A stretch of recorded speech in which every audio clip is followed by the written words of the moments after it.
3 sheriff's cruisers came flying down my private gravel road before I'd even finished raising the first roof beam of the cabin my grandfather dreamed about for 50 years.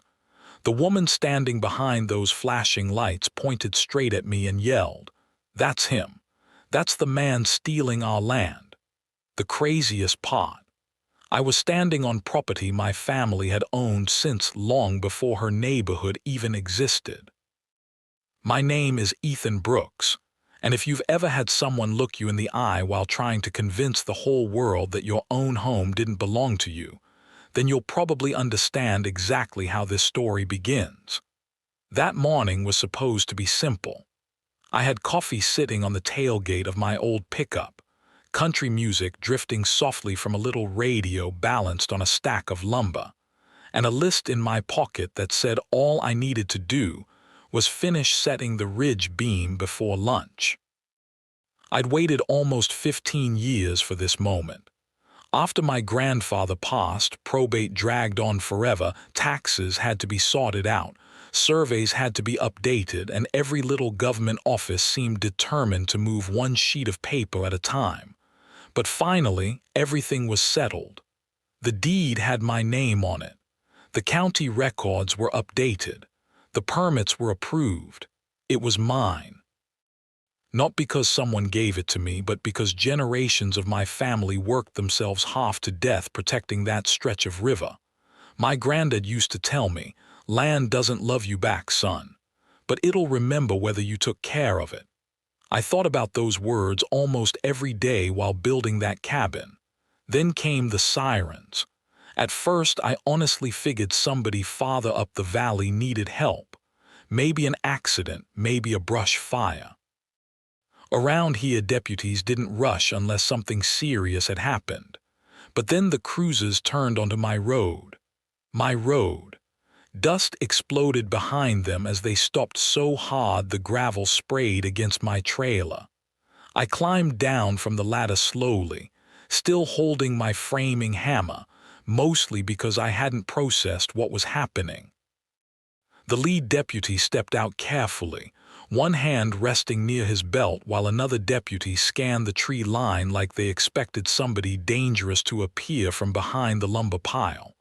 "Morning," I said. "Everything all right?" Before anyone answered, a voice I already knew sliced through the air. "No, everything is absolutely not all right." Out stepped Linda Mercer. She wore sunglasses bigger than common sense, a spotless white jacket that had never met a day's work, and the kind of smile people wear when they're already imagining themselves winning an argument. Linda was president of Cedar Hollow Estates, the gated subdivision sitting about 2 miles uphill from my river property. We'd crossed paths twice before. Both times she'd marched onto my land without asking, waving thick binders full of HOA rules that had nothing to do with me. The first time she insisted I needed architectural approval before building. The second time she demanded I stop clearing brush because, according to her, it affected community scenic values. I laughed both times. Apparently she didn't appreciate that. She pointed at me again. "Sheriff, that's the trespasser. He's illegally occupying protected HOA riverfront property." I almost laughed again, except nobody else was laughing. The deputies looked at me, then at the cabin, then back at Linda. Suddenly it hit me that she hadn't come here to argue. She'd called 911. "Sir," the sheriff said politely, "we received a report claiming someone was illegally occupying community property and beginning unauthorized construction. I'd like to see some identification and any documentation you have regarding ownership." His voice wasn't hostile, just cautious. I appreciated that. I reached into my truck, grabbed the worn leather folder I'd been carrying everywhere since construction started, and handed it over. "Everything's in there," I said.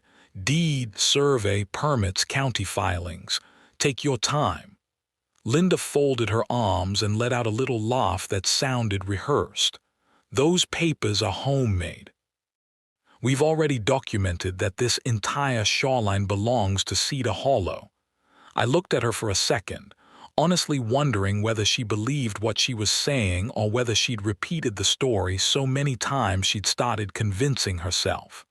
"Linda," I said quietly, "your subdivision wasn't even built when my grandfather was fishing this river."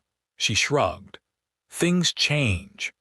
The sheriff opened the folder without saying another word. I watched his eyes move slowly across the first page, then the second, then the certified survey map folded neatly inside. His expression shifted almost immediately. Not dramatically, just enough that I noticed his eyebrows lift. One deputy leaned over to get a better look. The sheriff unfolded the large county survey across the hood of his cruiser. My property lines stretched cleanly along the river exactly as they'd been recorded decades earlier. Linda took one quick glance before pulling a brightly colored laminated map from her own binder. "Use this one," she said confidently. "That's the updated community boundary." The sheriff looked from my survey to hers, then back again. Even standing a few feet away, I could tell something wasn't adding up. My survey carried county stamps, surveyor signatures, recording numbers, and official seals. Hers looked polished, almost too polished. With bold colored lines and a large Cedar Hollow logo in the corner. It looked more like a sales brochure than a legal survey. "Ma'am," the sheriff asked carefully, "where did this map come from?" Linda smiled without hesitation. "Our HOA board approved it several years ago." He paused. "Approved it, or recorded it?" That tiny question landed harder than anyone expected. For the first time since arriving, Linda hesitated, just for a heartbeat. Then she straightened her shoulders. "Board adopted it unanimously." "That's not what I asked." Silence drifted across the river. Even the breeze seemed to stop. Somewhere upstream, I heard a hawk call across the canyon while everyone waited for her answer. She never actually gave one. Instead, she changed the subject. "Sheriff, this man is trying to distract you. He's constructing a building without HOA authorization." I couldn't help smiling this time. "I'm not a member of your HOA." One deputy coughed to hide a laugh. The sheriff kept reading, page after page, permit after permit.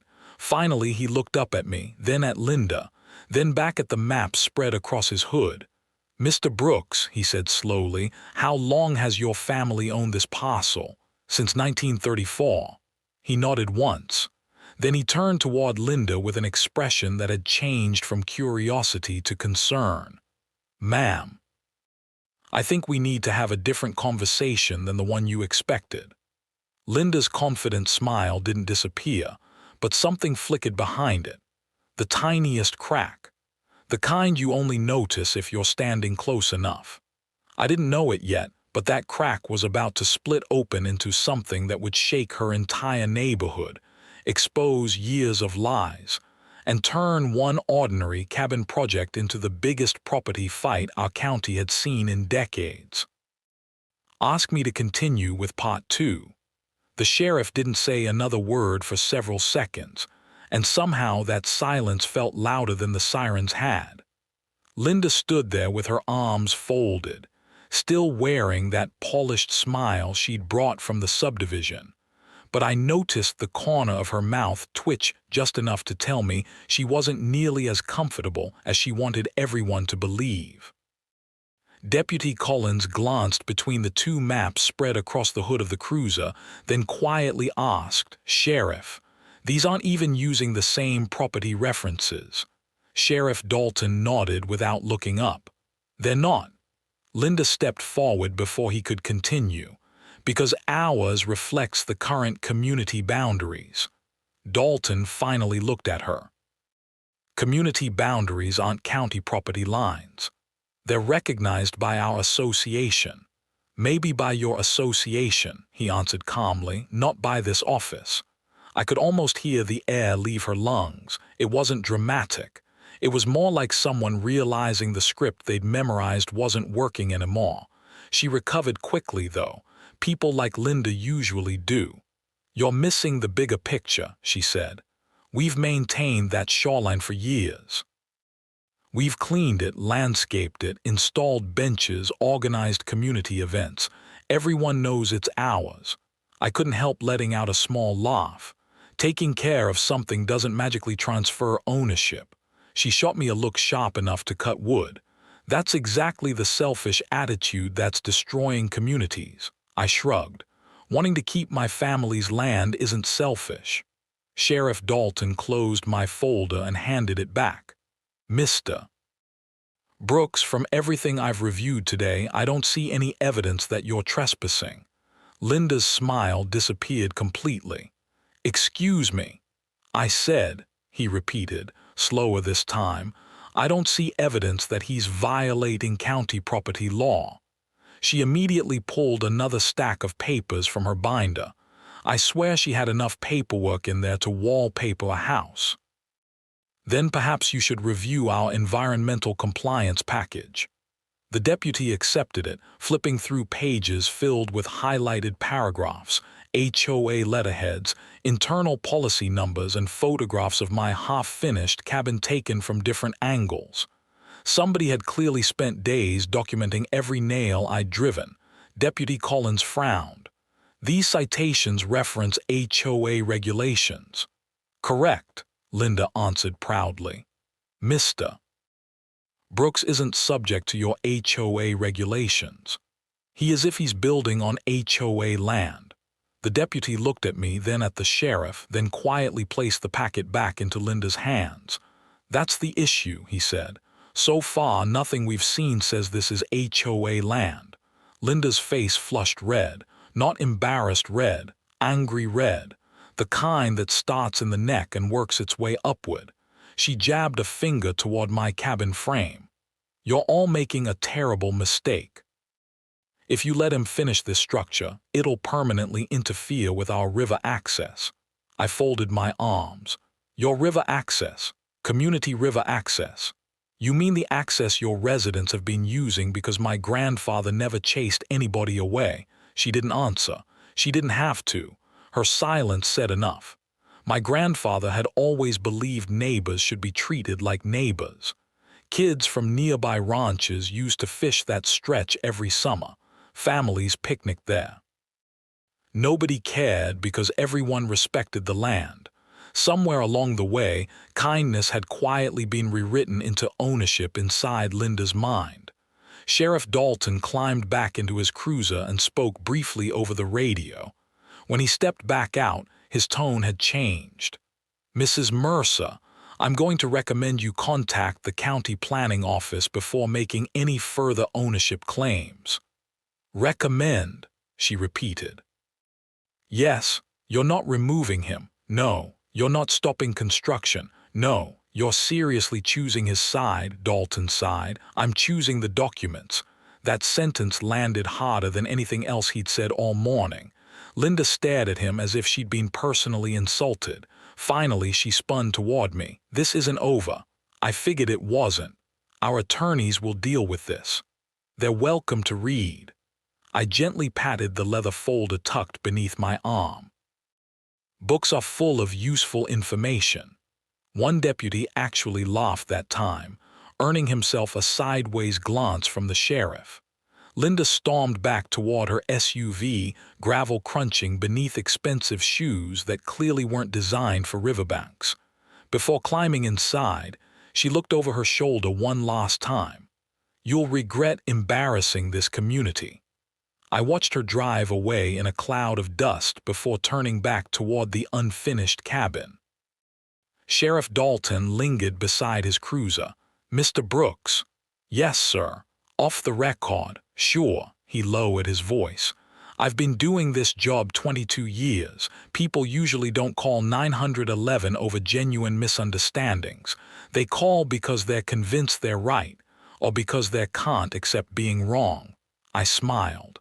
"Which one do you think this is?" He looked down the road where Linda had disappeared. "I think you're about to find out." I didn't fully understand what he meant until the next morning. Somebody had slipped a bright yellow notice under the windshield wiper of my truck overnight. It claimed I was violating Cedar Hollow architectural standards and demanded all construction stop immediately. By lunch, another notice had appeared on my generator. Before sunset, I found one stapled to a stack of plywood and another taped to the portable toilet near the driveway. Every page looked official until you actually read it. There were bold warnings, legal-sounding language, references to committee reviews, compliance hearings, and possible fines, but not a single county seal, permit number, or government agency anywhere on the page. It was all HOA paperwork pretending to be something bigger than it really was. I tossed the notices into a cardboard box instead of throwing them away. Something told me I might need them later. Around noon, my neighbor Walt drove over in his old pickup carrying 2 cheeseburgers from the diner in town. Walt had lived across the valley since before Cedar Hollow existed. He climbed out, handed me a burger, and looked around. "Looks like you're becoming famous." "I'd rather be anonymous," he chuckled. "Too late for that." We sat on the tailgate eating lunch while the river rolled quietly below us. After a few minutes, he nodded toward the ridge. "They're watching." I followed his eyes. 3 people stood near the tree line holding phones. Even from that distance, I recognized Linda's vice president and 2 board members. Every few minutes, one of them snapped another picture. "They've been there since breakfast," Walt said. "Guess they think photographs can move property lines." I laughed into my burger. Maybe they're hoping enough pictures become evidence. Or maybe they're trying to convince themselves. Before leaving, Walt placed a hand on my shoulder. "Just don't lose your temper. Folks like that feed on reactions." "I'm not planning to." "Good." He climbed back into his truck, paused with one hand on the steering wheel, then added quietly, "People around town are starting to ask questions. Not about you, about them." I watched his pickup disappear down the gravel road before looking back toward the ridge. The 3 board members were still standing there, still taking pictures, still convinced they were documenting a crime that didn't exist. I had no idea that while they were pointing cameras at my cabin, Linda was already preparing something far more dangerous than fake violation notices. She wasn't getting ready to admit she was wrong. She was getting ready to convince her entire neighborhood that my family's land had somehow been stolen from them. And by the time I discovered what she was planning, the fight would no longer be between one stubborn HOA president and one landowner. It was about to become an entire community choosing between a comfortable lie and an uncomfortable truth. Ask me to continue with part 3. By the time the sun came up the next morning, I already knew the fight had changed. It wasn't about whether I owned my land anymore. That question had been answered twice, once by the county records and once by the sheriff. The real question now was whether truth could move faster than gossip. Small towns have a funny way of deciding what's real. Sometimes facts don't travel nearly as fast as a good story. I was pouring another cup of coffee when an unfamiliar pickup eased into my driveway. A woman in her late 50s climbed out carrying a worn leather briefcase. "You Ethan Brooks?" she asked. "Depends who's asking," she smiled. "Rebecca Sloan, County Recorder's Office. I think we need to have a conversation." That wasn't what I'd expected to hear before breakfast. She spread several old survey books across the tailgate of my truck, carefully opening pages that looked older than both of us. "Yesterday," she said, "someone requested every property record connected to Cedar Hollow Estates." "Linda," I guessed. Rebecca nodded. "Probably." But while I was pulling those files, something else caught my attention. She slid one brittle map toward me. It showed my property exactly where I knew it had always been. Then she placed another beside it, dated nearly 20 years later. "See this?" she asked. The second map wasn't changing my property line. It was changing the public trail that ran near the subdivision entrance. Years ago, developers wanted to extend walking access closer to the river. The county rejected the proposal because it crossed private property. It never became official. I stared at the page for several long seconds before it clicked. So somebody confused a proposal with an approved boundary. Rebecca closed the book. Or someone wanted other people to believe they had. Before I could answer, another truck rolled into the driveway. This time it was Walt, looking more serious than I'd ever seen him. "Town meeting," he said without climbing out. "Community center. Starts in 30 minutes. About me. About all of it." The meeting wasn't organized by the HOA. It wasn't even organized by the county. It had started with ordinary neighbors asking ordinary questions. By the time I walked inside, nearly every chair was filled. Ranchers sat beside retirees. Families from Cedar Hollow mingled with people who had lived in the valley for generations. There wasn't shouting, just uncertainty. Rebecca stood near the front beside a large projector screen. Sheriff Dalton leaned against the back wall with his arms crossed, quietly observing. Linda arrived a few minutes later. She walked confidently enough, but something had changed. Instead of carrying thick binders, she carried only a single folder. Maybe for the first time she realized confidence wasn't the same thing as proof. Rebecca addressed the room first. "There's been considerable confusion regarding property ownership near the South Fork River. Today we are simply going to review official county records. No speeches, no accusations, just facts." One map appeared on the screen, followed by another, then another. Every official survey told the same story. Every rejected proposal was clearly marked as rejected. Every recorded deed lined up exactly the way my grandfather had described years before while pointing across the river with an old fishing pole. When Rebecca finished, silence filled the room.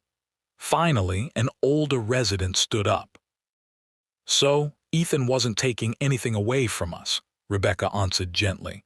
"No," another woman asked. "Then why were we told otherwise?" Nobody answered immediately. Eventually, all eyes turned toward Linda.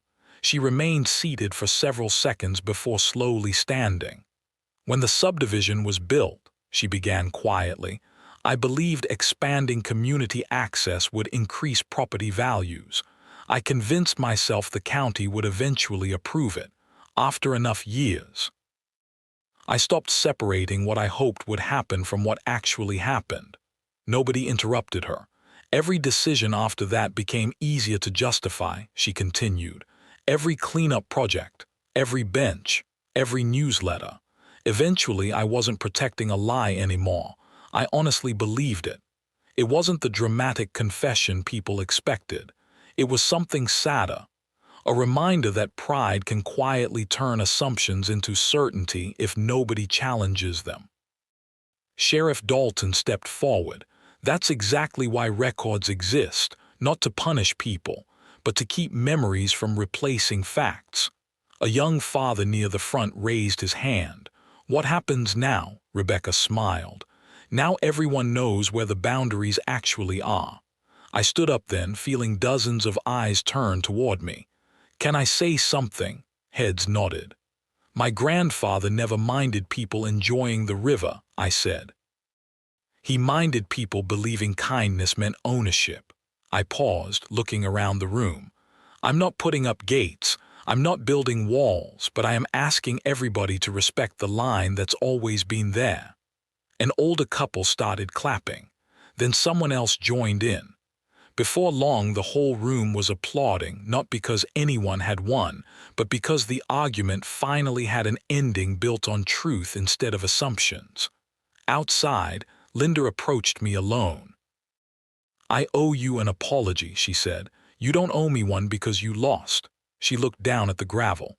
"I owe you one because I stopped listening long before any of this happened." I nodded. "I appreciate that." She offered a small, tired smile. "Take care of your grandfather's place." I planned to. We shook hands, and that was the last conversation we ever had. A few months later, my cabin was finished. The porch faced west, exactly where my grandfather always imagined it would. Every evening I'd sit there with a cup of coffee, watching the river catch the last light before sunset. Sometimes neighbors stopped by. Sometimes they asked permission to fish. Sometimes we just sit and talk. Funny how simple things become once people start telling the truth. I still keep that old leather folder inside the cabin, not because I'm expecting another fight, but because it reminds me of something bigger than deeds or surveys. It reminds me that facts don't have to be loud to be strong. They simply have to be true. And maybe that's the lesson this whole experience left me with. The loudest voice in the room isn't always the right one. The person holding the biggest stack of papers isn't always holding the truth. Sometimes the strongest thing you can do is stay calm, keep your records straight, and let honesty do its work. Now I'd really like to hear what you think.